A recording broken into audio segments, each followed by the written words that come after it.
अस्सलाम वालेकुम दोस्तों। बयान किया जाता है कि एक शख्स खजूरों का बड़ा शौकीन था। दिन भर दरख्तों पर चढ़कर खजूरों को तोड़ने और खाने की फिक्र में रहता था। एक मर्तबा इससे काफी ऊंचा और बड़ा दरख्त दिखाई दिया। इस पर काफी बड़े बड़े खजूरों के गुच्छे भी लगे हुए थे।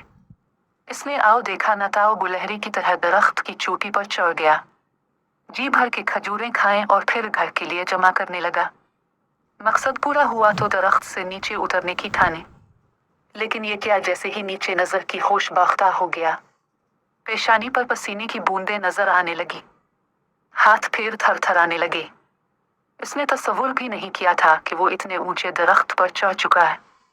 वो इससे पहले कभी इतने ऊंचे दरख्त पर नहीं चढ़ा था। इसने रोना धोना शुरू कर दिया।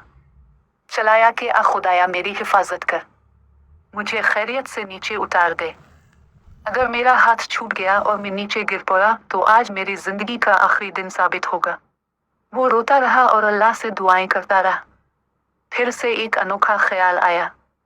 उसने एक मिन्नत मांगी कि अल्लाह, अगर मैं आज नीचे खैरियत से उतर गया तो पूरे 500 रुपए की नियाज पेश करूंगा। ये मेरा वादा रहा। इस वादे ने इसमें कुछ हिम्मत पैदा की। वो धीरे धीरे नीचे उतरने की कोशिश करने लगा। आधी दूरी पार की तो होश कुछ काबू में आए। दिल की धड़कन में अफाका हुआ। पेशानी का पसीना खुश्क होने लगा। अब उसने जो जमीन पर नजर डाली तो जमीन काफी नजदीक दिखाई दी। इसने अपने दिल में सोचा, मैं ऐसे ही मरा जा रहा था, ये कोई इतने ज्यादा खतरे की बात तो नहीं थी कि 100 रुपए की खजूरें खाकर 500 रुपए की नियाज का वादा कर लिया जाता। खैर, फिर भी नफा नुकसान बराबर वाली बात पर अमल कर लेते हैं। 200 रुपए ठीक रहेंगे। अब मैं खैरियत से नीचे उतर गया तो 200 रुपए की नियाज पेश करूंगा। ये मेरा वादा रहा अल्लाह से।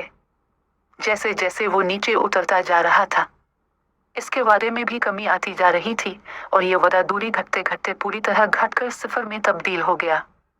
जमीन पर पैर रखते ही इसने दरख्त की तरफ देखा और हंसने लगा। उसने कहा, पेड़ों पर मैं न जाने कितनी मर्तबा चढ़ चुका हूँ और कितनी मर्तबा उतर चुका हूँ, पता नहीं मैं आज इतना क्यों डर गया था। ये कोई खतरे जैसी बात तो नहीं थी। और फिर अपने हाथों को मिलता और साफ करता हुआ आगे बढ़ गया।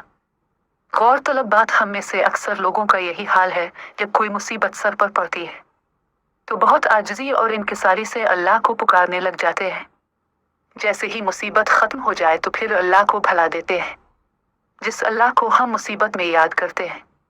अगर खुशी में भी इसे याद कर लिया करें तो क्या ही अच्छा होता।